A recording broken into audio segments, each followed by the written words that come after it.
Saving for a rainy day won't be an unfamiliar saying, but do we really understand what the difference between saving and investing is? Well, really, it all comes down to risk versus reward. We're all motivated by some sort of reward factor, whether this is conscious or unconscious. But how much do we understand the risk involved for that reward?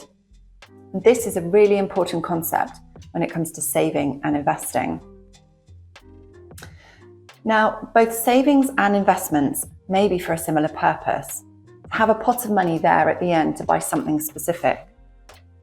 But where they typically differ is the potential reward or the monetary gain, and the level of risk that you take with that money in an attempt to achieve that gain. Savings are often made to achieve a short-term goal, like buying a new car or saving for a holiday, and they're typically less risky than an investment. Now, we would usually use something like a bank account to accrue our savings in, topping this up with some spare income each month, or you could tuck aside a lump sum as and when we have it.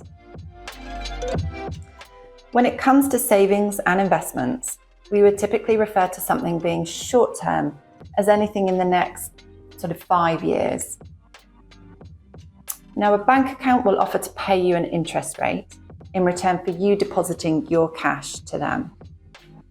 You're likely to achieve a higher interest rate if you agree to lock up your money for a period of time, and the more flexible or ease of access that you require, the lower the interest rate is likely to be.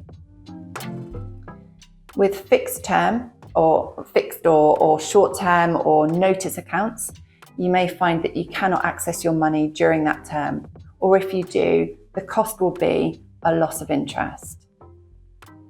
Now, through this method, typically your capital is relatively safe and you're unlikely to risk losing your underlying capital. You won't see the value of it change dramatically. You'll simply have your interest added to it along the way or at the end of the fixed term. But did you know that there are still some risks to your money? For example, institutional risk, which is the risk that the banking institution itself may go under. Now, a well-known example of this is Lehman Brothers when they filed for bankruptcy in 2008.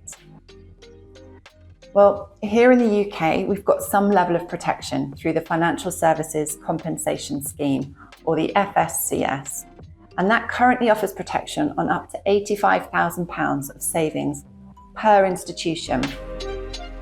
Though do just be careful if you use multiple banks that they're not part of the same group, because your protection would apply across the whole group.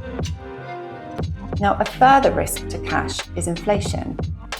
If we take a topical example where interest rates may be 3%, but where inflation is, say, 11%, if we project that forward over several years, and actually what you find is that £1,000 today is not going to buy you the same amount that £1,000 will in the future.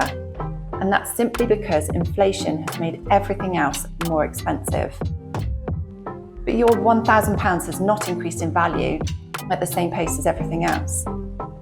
And so this is why in financial planning, cash is typically used for savings for a short-term goal or an emergency fund. It's a way of making sure that you have the cash when it's needed to avoid the need of raising debt should the unexpected happen.